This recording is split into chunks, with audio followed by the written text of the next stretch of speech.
আসসালামু আলাইকুম। জেনে নিন হাতে পাওয়া আজকের আন্তর্জাতিক আপডেট গুরুত্বপূর্ণ সংবাদ। গাজায় যুদ্ধবিরতি এবং জিম্মিদের মুক্তির পরিকল্পনায় বেশ কিছু পরিবর্তন আনতে হামাসের প্রস্তাবের পর যুক্তরাষ্ট্রের পররাষ্ট্রমন্ত্রী অ্যান্টনিও ব্লিংকেন সংগঠনটির উদ্দেশ্যে বলছেন, দর কষাকষির বন্ধের সময় এসেছে। দোহায় সাংবাদিকদের তিনি বলেন, কিছু পরিবর্তন প্রস্তাব নিয়ে কাজ করা গেলেও অন্যগুলো নিয়ে কাজের কোনো সুযোগ নেই।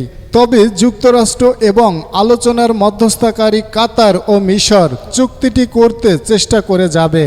হামাস গত মঙ্গলবার বলছে, তারা এই প্রতিক্রিয়াটি নিয়ে এগিয়ে যাওয়ার বিষয় ইতিবাচক মনে করছে, তবে তারা গাজা থেকে ইসরায়েলি বাহিনীকে পুরোপুরি প্রত্যাহার এবং একটি স্থায়ী যুদ্ধবিরতির উপর জোর দিয়েছে।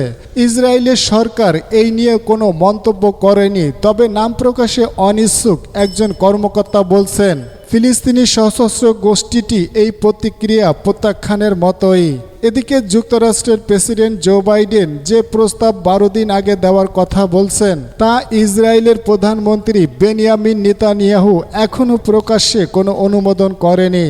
ব্লিংকেন অবশ্যই বলছেন, সোমবার জেরুজালেমের এক বৈঠকে নেতানিয়াহু তার অঙ্গীকার পূর্ণ ব্যক্ত করেছেন। ওয়াশিংটনের কূটনৈতিক চাপের পাশাপাশি জাতিসংঘের নিরাপত্তা পরিষদে এই প্রস্তাবের সমর্থনে একটি রেজলিউশন পাশ করেছে।